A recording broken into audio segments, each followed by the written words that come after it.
है, हमारे देश की सरकारें ये कहती हैं कि कृषि अगर लाभकारी हो गई तो नेताओं की राजनीति डूब जाएगी। नेता ये कहते हैं कि राजनीति चलाने के लिए गरीबी रहनी ही चाहिए, भूखमरी होनी ही चाहिए, बेरोजगारी होनी। मैं आपको बिना किसी लाग लपेट के कहता हूं, एक भूतपूर्व प्रधानमंत्री थे जो अब जीवित नहीं है, उनका नाम था चंद्रशेखर। एक बार मैंने उनसे ये बात की जो आपने मुझसे की कि कृषि को लाभकारी क्यों नहीं बना सकते, क्या मुश्किल है, आसान काम है।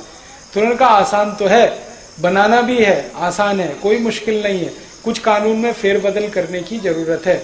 एक एग्रीकल्चरल प्राइस कमीशन एक्ट है, उसको हटा दो, पूरी कृषि लाभकारी हो जाएगी, आराम से हो जाए। फिर मैंने कहा क्या मुश्किल है?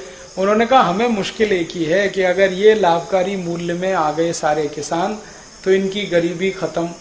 ये गरीब नहीं रहेंगे तो हमको नहीं पूछेंगे, हमारी राजनीति नहीं चलेगी, हमको माला कौन डालेगा, हमारी जय जयकार कौन करेगा, हमारी जिंदाबाद कौन करेगा, ये तो नहीं करेंगे, क्योंकि ये तो हमारे जैसे हो जाएंगे। फिर इसलिए हम चाहते हैं कि ये गरीब के गरीब ही रहें, इसलिए हम नहीं चाहते कि इनको लाभकारी मूल्य मिले।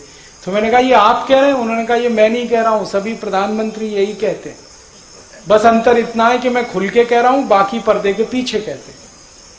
तो कोई सरकार नहीं चाहती कि गरीबी, भुखमरी, बेकारी खत्म हो, क्योंकि उससे उनका आधार ही खत्म होता है। उनका तो इमोशनल ब्लैकमेलिंग है ना, गरीबी, भुखमरी, बेकारी, वो खत्म नहीं होने देना चाहते, इसलिए वो इसी व्यवस्था को चलाना चाहते। अब आपके ऊपर है कि आप इसको ताकत लगा के खत्म कर दें तो व्यवस्था आपके हिसाब से चलेगी। ये हमारे लिए है मुख्य बात समझनी। बहुत आसान है, कृषि लाभकारी हो सकती है। आप सिर्फ इतना कर दो कि जैसे उद्योगपति अपने कोई भी उत्पाद का भाव तय करता है, वैसे किसान अपने हर उत्पाद का भाव खुद तय करेगा, बस बात खत्म हो गई। उसको जो लगता है गेहूं बेचेगा उस भाव में, उसको जो लगता है चावल बेचेगा उस भाव में। अगर जूता बनाने वाला मोची अपने जूते का भाव तय कर सकता है तो गेहूं पैदा करने वाला किसान क्यों नहीं कर सकता अपने गेहूं का भाव तय? अपने हिसाब से तय कर लेगा, जिसको खरीदना खरीदे, नहीं खरीदना ना खरीदे। जैसे जूता होता है, चप्पल होता है, टूथपेस्ट होता है, टूथब्रश होता है, इनके भाव सरकार तय करती है क्या? वो अपने भाव खुद तय करते हैं। किसान को भी छोड़ दो, अपने भाव तय कर लेगा, तो उसमें सब चीजें जोड़ेगा वो, है जी।